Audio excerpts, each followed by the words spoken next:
राजे हो मग ते काहीतरी सांगायला लागले की मला शिंदे साहेब असं झालं तसं झालं, शिंदे साहेबांनी कुणासाठी काम केलं. जरा पत्रकारांनी लक्ष द्यावं. एक साधारणतः 3-4 दिवसापूर्वी कुठतरी भाषण चालू होतं आणि एकनाथ शिंदे असं म्हणाले की त्यांनी मला हलक्यात घेतलं म्हणून मी सरकार काढलं. हलक्यात घेतलं म्हणजे उद्धव ठाकरेंनी मला हलक्यात घेतलं म्हणून मी सरकार काढलं. हे वाक्य बरोबर आहे. हे वाक्य बरोबर आहे. दादा हो 2.5 वर्षाचा काळ उद्धव साहेबांना मिळाला. मी तुमच्या स्थानिकच्या प्रश्नावर जास्त येणार नाही कारण वैशाली त्यांनी फार त्याच्यावरती वेळ घालवला आणि त्या खूप विस्ताराने त्यावर बोलल्या.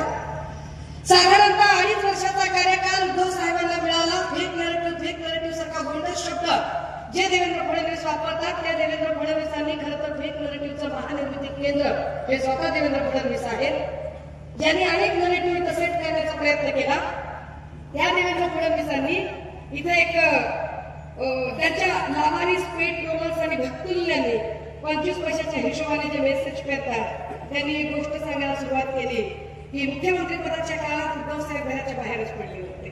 एक नरेटिव्ह कसं सेट केलं जातं बघा की उद्धव साहेब घराच्या बाहेर पडले नाही, उद्धव साहेब कोणाला भेटले नाही. उद्धव साहेबांचा काळ कोणता? उद्धव साहेबांचा काळ होता 20-21, 22 ते 5-6 महिने. या 20-21 या 2 वर्षामध्ये फक्त 5 नाही, फक्त महाराष्ट्र नाही, फक्त भारत नाही, अख्खं जग कोरोनाशी झुंजत होतं. ज्या कोरोना काळामध्ये संबंध जगभरामध्ये सगळीकडे आपल्याला 3च नियम सांगितले जात होते की कोरोनापासून वाचायचं असेल तर काय करावं लागेल? 10 सेकंद हात धुत राहा, 30 सेकंद हात धुत राहा, डेटॉलने सतत हात धुत राहा, तोंडाला मास्क बांधा आणि गरज नसेल तर घराच्या बाहेर पडू नका. शक्य तेवढं तुम्ही तुमचं काम घरातून करा, शक्य तेवढे मानवी संपर्क टाळा. हे 3च नियम होते ना. हीच गोष्ट मोदी सुद्धा सांगत होते ना. 22 जानेवारी मला अजूनही आठवतो तो दिवस की जेव्हा त्यांनी जनता कर्फ्यू मांडला होता आणि त्या जनता कर्फ्यूचं पालन संबंध राज्याने आणि देशाने केलं होतं. कशासाठी? की कुणीही घराबाहेर पडायचं नाही. अगदी लहान पोरांच्या शाळा ऑनलाईन भरत होत्या हे ना. आपल्याकडे लेकरांच्या शाळेच्या मोबाईलचे डाटे नव्हते बाई भरायला. 4 लेकरांची शाळा असतील, मोबाईल एकच असायचा तरी सुद्धा आपण ऍडजस्ट करून लेकरांच्या शाळा केल्या ना. आपण लेकरं मोबाईलवर शिकलो. 2 वर्ष अनेक लोकांनी ऑफिसच्या मीटिंग ऑनलाईन केल्या. ऑनलाईन लोक बोलायची. नातेवाईकांना भेटायचं असेल तर व्हॉट्सअप कॉल चालू होते. अशा सगळ्या काळामध्ये या राज्याची काळजी घेतली ती कुटुंब प्रमुख म्हणून सन्मान्य पक्षप्रमुख उद्धव साहेबांनी आणि त्यांना साथ दिली होती आरोग्यमंत्री राजेश टोपे यांनी. या 2 माणसांनी जे काम केलं ते काम केंद्रातलं सरकार हे भाजपचं सरकार आहे. ते सरकार काँग्रेसचं नाही, ते सरकार आमचं नाहीये. पण केंद्रातलं सरकार भाजपचं असताना सुद्धा भारत सरकारने ठामपणे सांगितलं की सगळ्यात चांगलं काम कोरोनाच्या काळात जर कुणाचं झालं असेल तर ते महाराष्ट्र सरकारचं झालेलं आहे, ते उद्धव सरकारचं झालेलं आहे. 2 वर्ष हा माणूस अहोरात्र काम करत होता. आपल्याला आपल्या घरातल्या माणसासारखं त्या ऑनलाईन येऊन प्रत्येक गोष्ट सांगायचे. असं करा, तसं करा, भाज्या टिकणाऱ्या विकत घ्या इथपर्यंत सांगायचे ते की बाबा भाजीपाला आणायला सारखी बाहेर पडू नका, कडधान्य वापरा, डाळी वापरा, त्याच्यात प्रोटीन असतं, त्याच्याने तुम्हाला ताकद मिळेल, मूळ आलेली धान्य खा. किती बारीक गोष्टी ते समजावून सांगायचे. एवढं बारकाईनं आम्हाला कधी याच्या आधी कोणत्या नेत्याने सांगितलं नव्हतं. कोरोना संपला, पुढे काय झालं? पुढे उद्धव साहेब आजारी पडले. आजारपण इतकं भयंकर होतं, मणक्याचा आजार जडला, शरीराचा कुठलाही भाग हलत नव्हता. माणूस मृत्यूशय्येवर गेला. मृत्यूच्या दारामध्ये उद्धव साहेब होते. आदरणीय रश्मी वहिनी कावऱ्या झालेल्या त्यांच्या डोळ्यात पाहून आपला नवरा, आपलं सौभाग्य, आपलं कुंकू मृत्यूच्या दारीमध्ये आहे. आपली 2 लेकरं पंखाखाली घेऊन ती माऊली टुकूर त्या आयसीयूच्या नामदेवाकडे बघायची की काय होणार आहे, आपला नवरा जगेल की वाचेल. तिच्या डोक्यात हे नव्हतं की सत्तेचं काय होईल, मुख्यमंत्री पदाचं काय होईल, त्या खुर्चीचं काय होईल. कारण अमृता वहिनीमध्ये आणि रश्मी वहिनीमध्ये फरक आहे दोघींमध्ये. त्या माऊलीला एवढंच विचारायला पडलेलं की आपल्या नवऱ्याचं काय होईल, आपल्या सौभाग्याचं काय होईल. आपला नवरा आजारी आहे, तो मृत्यूच्या दारात आहे, तो मृत्यूशय्येवर झोपलेला आहे, काय करावं. पण त्याच वेळेला मुख्यमंत्री साहेबांकडे, उद्धव साहेबांकडे काय होतं? मुख्यमंत्री पद होतं. काय करायचं या मुख्यमंत्रीपदाचं. मग त्यांनी जवळची काही माणसं बोलावले, काय करावं काय नाही. मग एका माणसावर नजर गेली. माणूस आला होता, पोट भरायला मुंबईत आला होता. आधी पोट भरण्यासाठी रिक्षा चालवत होता. रिक्षा चालवणं एक चांगली गोष्ट आहे, ती कष्टाची गोष्ट आहे. कारण रिक्षा चालवायला सुद्धा प्रचंड कष्ट लागतात आणि कुठलंही काम कमी जास्त नसतं. प्रत्येक कामाचा एक मोठा सन्मान असतो. मग ते शिवसेनेच्या शाखेवर यायला लागले. बघता बघता बघता शिवसैनिक झाले, शाखा प्रमुख झाले. शाखा प्रमुख झाल्यानंतर मग हळूहळू विभाग प्रमुख झाले, मग नगरसेवक झाले, मग महापौर झाले, गटनेते झाले, आमदार झाले, मग नगर विकास मंत्री झाले. आणि करता करता करता उद्धव साहेबांचा स्वभाव बोला, साधा सरळ माणूस. आणि मग काय करायचं तर मग आदित्य दादांनी वहिनींनी सगळ्यांनी ठरवलं की चला आपल्या घरातला माणूस आहे, आपल्या हातचे चहा पोहे खाल्ले, मासाहेब मातोश्री मीनाताई ठाकरेंच्या हातचे चहा पोहे खाल्लेले आहेत, तर चला विश्वास टाकूया या माणसावर. आणि एक कागद सही करून दिला की राज्याचा कारभार करण्यासाठी कुणीतरी एक प्रतिनिधी पाहिजे. एक एक एक एक नेता, एक गटनेता म्हणून तो गटनेत्याचा कागद दिला. खरंच हलक्यात घेतलं उद्धव साहेबांना.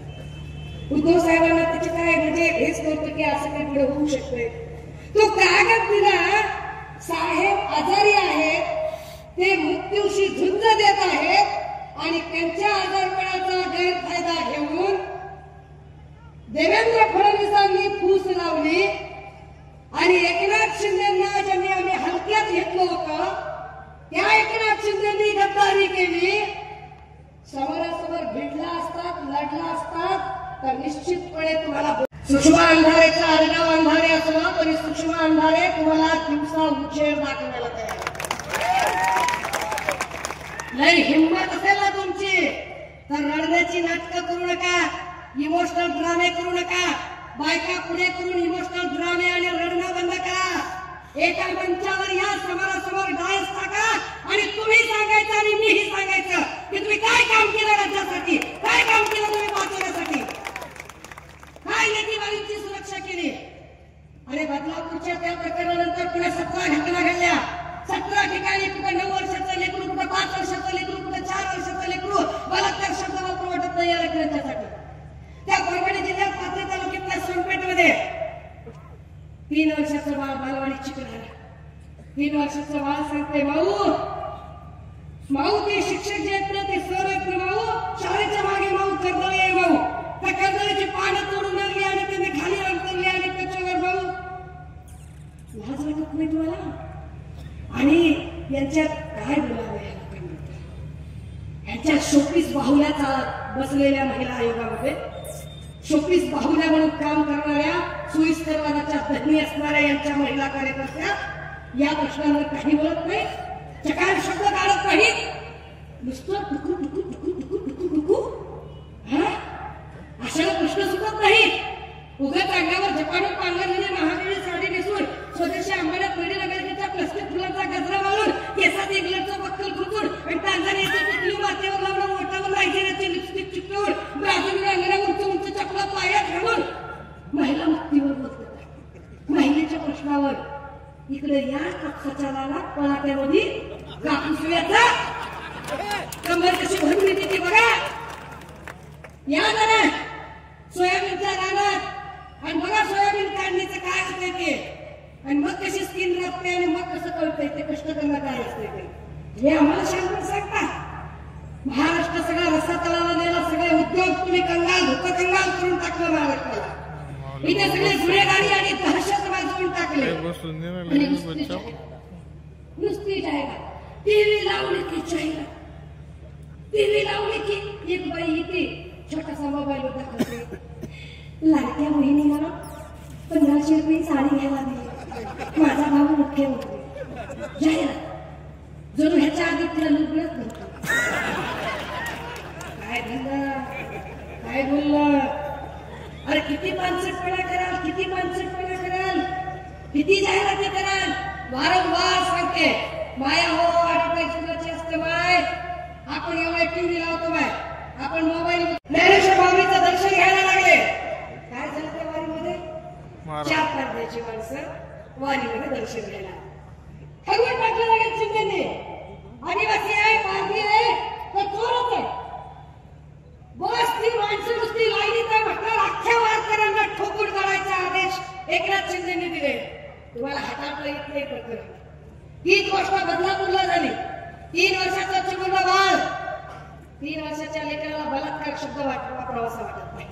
3 वर्षाच्या बाळावर बलात्कार होतो. जगायचं कसं माणसाने? त्या पुण्यामध्ये हिंजवडीला 70 वर्षाच्या आजीवर बलात्कार झाला. 8व्या मजल्यावर 70 वर्षाची आजी फटफटत खाली 6व्या मजल्यावर आली आणि 28 वर्षाच्या माणसाने बलात्कार केला. कळलं सुद्धा नुसतं कुणाला? खाली सिक्युरिटी गार्ड सीसीटीव्ही बघितला, 6व्या मजल्यावर काहीतरी गैरप्रकार घडतोय. वर जाईकडे 70 वर्षाची आजी बेशुद्ध पडली होती. इथं 70 वर्षाची आजी सुरक्षित आहे. त्या बदलापूरमध्ये 3 वर्षाचं बाळ, त्या बाळाला सांगता येत नाही आपल्यासोबत काय झालंय. बाळ सांगते आईला, आई माझ्या शूच्या जागी मुंग्या चावल्यासारख्या होत्या. या सगळ्यांवरती तो वामन म्हात्रे नावाचा नीच माणूस पत्रकार महिलेला म्हणतो, तू कशासाठी आली बातम्या कव्हर करायला? अशी काही वाटते कसं काय तुझ्यावरच बलात्कार झाला? पत्रकारांना बोलण्याची भाषा यांची. त्या वामन म्हात्रेवर गुन्हा दाखल व्हावा म्हणून 7 तास मी उन्हात बसले, 7 तास उन्हात बसले, तेव्हा कुठे एफआयआर झाली. पण ज्याच्यावर एफआयआर होण्यासाठी आम्ही 7 तास उन्हात बसलो, त्याचा जामीन 2.5 तासामध्ये झाला. त्याच्यातल्या हप्त्याला अटक आतापर्यंत झाली नाही. त्यातल्याही हप्त्याला अटक झाली नाही आणि समुद्र किनाऱ्यावरचा पुतळा पडला त्याला जबाबदार असणाऱ्या हप्त्यालाही अटक झाली नाही. या हप्त्याला का कुठलं नाही? का केलं नाही तुम्ही हे काम? बदलापूरमध्ये सगळे पालक रस्त्यावर आले की आपली लेकरं, मी आई आहे, मला छोटी लेक आहे, काही घालतं आमचं, घाबरतो आम्ही, भीतो आम्ही, कागदाचा खडपा उडतो आमच्या. जेव्हा सगळे आईबाप रस्त्यावर आले तेव्हा त्या आईबापांच्या अंगावर सुद्धा लाठी हल्ला करण्याचे आदेश याच एकनाथ शिंदेने दिले. आंदोलन हाताळता येत नाही, लॉ अँड ऑर्डर सांभाळता येत नाही यांना. ड्रग्ज मध्ये तर किती लोक, किती पिढी गारद व्हायला लागली. काल दादा हुसेनच्या मतदारसंघात होते. त्या नाशिकमध्ये एवढी ड्रग्जचे एवढे मोठे